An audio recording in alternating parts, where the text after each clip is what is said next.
आप फिक्र मत करें, सब ठीक हो जाएगा और ये वक्त भी गुजर जाएगा। वक्त तो गुजर ही जाएगा, तुम जो मेरे साथ हो। अब वो शबी कैसी है? शबी का मत पूछो, उसकी हालत मुझसे नहीं देखी जाती। हाँ, दिल में आ गई।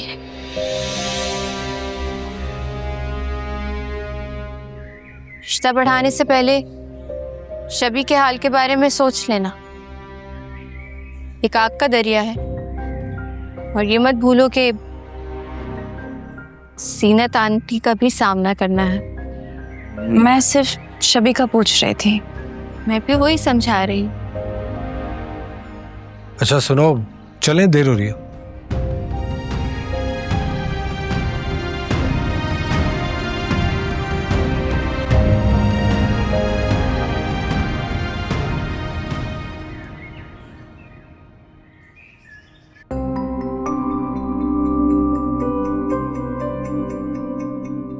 इस मामले को यहीं पर दबाओ। समझ रहे हो ना मैं क्या कह रहा हूँ? समझिए सर जी, वो लौंडा कल सुबह का सूरज नहीं देखेगा। शबी देखो, मुझे जबरदस्ती इस घर से निकाल रहे हैं। शबी, मैंने तुम्हें कहा था कि इनकी साजिश है। शबी,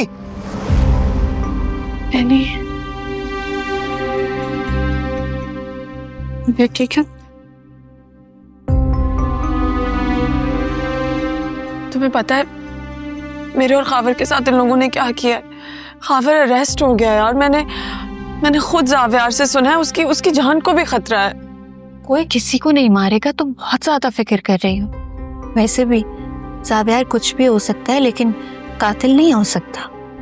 तुमने कल रात अपनी इतनी तबीयत खराब कर ली थी, इतना ब्लड प्रेशर लो हो गया था तुम्हारा, इतना स्ट्रेस थोड़ी ना लेना है। एनी, मुझे हो जाए कुछ भी, मैंने देखा है मेरे घर वालों को कितना फर्क पड़ता है। ऐसे नहीं कहते, सब बहुत प्यार करते हैं तुमसे।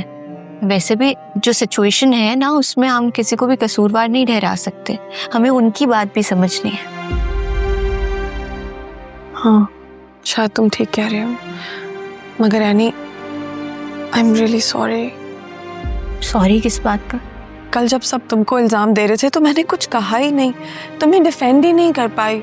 पता नहीं किस डिलेमा में, किस सोच में थी, मैं क्या कर रही थी, मुझे कुछ समझ नहीं आ रहा था। I am really sorry. कोई बात नहीं, वैसे भी सच सामने आ ही जाता है एक ना एक दिन। मैंने जावेयार को सब कुछ सच सच बता दिया कि तुम्हारी कोई गलती नहीं थी। तुम तो उल्टा मुझे रोक रही थी यार। वैसे जावेयार इतना बुरा भी नहीं है। इतना सब कुछ होने के बाद भी उसने खावर को एक्सेप्ट कर ही लिया। क्या? खावर को एक्सेप्ट कर लिया उसने? तो जब मैं बोल रही थी तो वो उल्टा मुझे आते। वैसे खैर, सिकंदर अंकल इंतजार कर रहे हैं, हो सकता है कोई गुड न्यूज ही हो। चलो।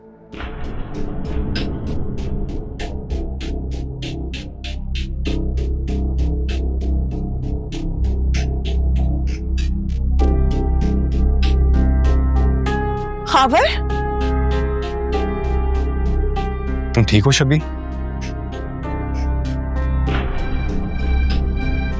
ना तुमने अपना ख्याल रखा, ना तुमने मेरा सोचा। मुझे छोड़ो, ये सब क्या हुआ है तुम्हें? कुछ भी नहीं है। सच बताओ मुझे, क्या पुलिस ने तुम्हें टॉर्चर किया है? Tell me. मैं जानती थी आप लोग कुछ ना कुछ जरूर करेंगे। मेरा आप लोगों से रिश्ता है, मुझे सजा दे देते। खावर पे तशद्दुद करने की क्या जरूरत थी?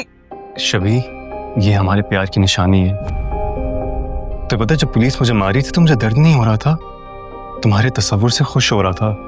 अच्छा भाई, अभी बैठ जाओ, अपनी ये कहानी बाद में सुना लेना, ठीक है? चलो।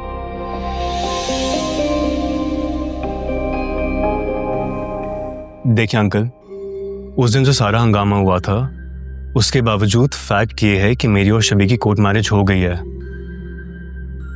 और उसके लिए मैं आपसे और जीनत आंटी, आई मीन सासू मॉम से माफी मांगता हूँ। भाई बंद करो अपना ये नाटक। देखो जावेयार, मैं सिकंदर अंकल के कहने पे यहाँ पर आया हूँ, तुम्हारे से तो बात भी नहीं कर रहा, तो अपनी जबान को जरा कंट्रोल में रखो। और इतनी देर से मैं भी ये कोशिश कर रहा हूँ। क्या कर रहे हो तुम? आदिल, कि तुम लोग क्या कर रहे हो? होश में आओ और मेरी बात कान खोल कर सुन लो। मैंने फैसला किया है कि शबी की शादी जल्द से जल्द कर दी जाए। भाभी, आपको इस बारे में कुछ कहना है? तुम जो मुनासिब समझो करो सिकंदर, मुझे किसी बात पर कोई एतराज नहीं है। तो फिर ठीक है, शादी की तैयारियां शुरू करो। आदिल, सब फ्रेंड्स एंड फैमिली को इन्फॉर्म करो। 3 दिन के अंदर ये रुखसती हो जानी चाहिए। और हाँ, जब तक ये रुखसती नहीं होती शबी इसी घर में रहेगी।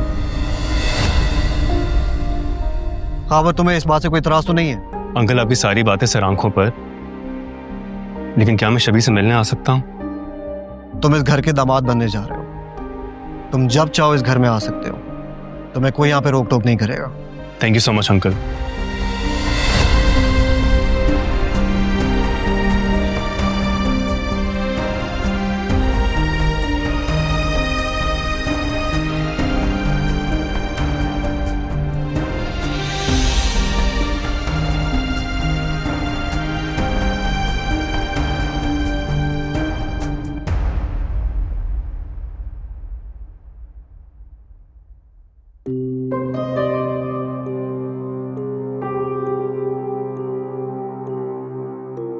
सही है, मैं जिम का ओनर नहीं हूं, लेकिन मैनेज तो मैं ही करता हूं ना जिम को। मैं बचपन से ही अकेला हूं। मुझे तो ये भी नहीं पता कि मेरी माँ कौन थी या मेरा बाप कौन था। हाँ बता, क्या कर रहा है फिर?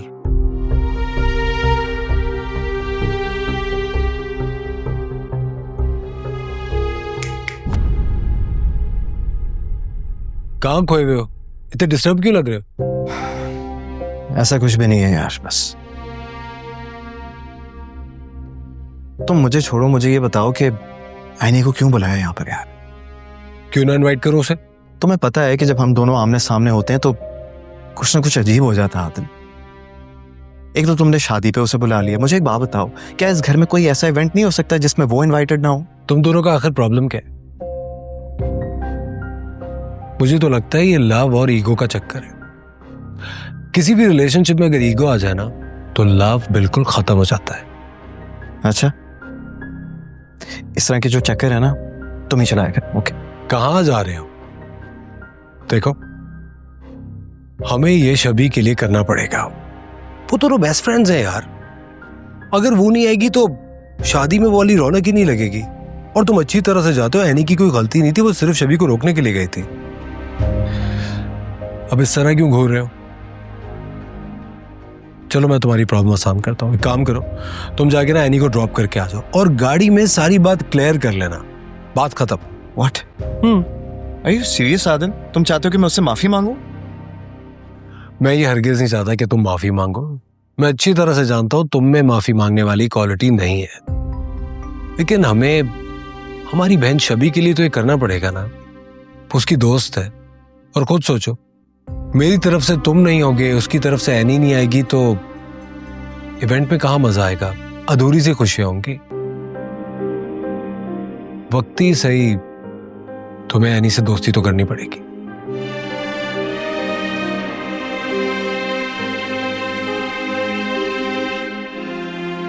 ठीक है, तुम अपनी जिद पे अड़े रहो। मैं एनी को ड्रॉप करके आ रहा हूं, मेरा वेट कर रही है। अच्छा लिसन, चाबी दो मुझे। रियली? मुझे लग रहा है आज मोहब्बत जीत जाएगी। कितनी दफा कहा है ब्रो, मुझे उससे मोहब्बत नहीं हो सकती।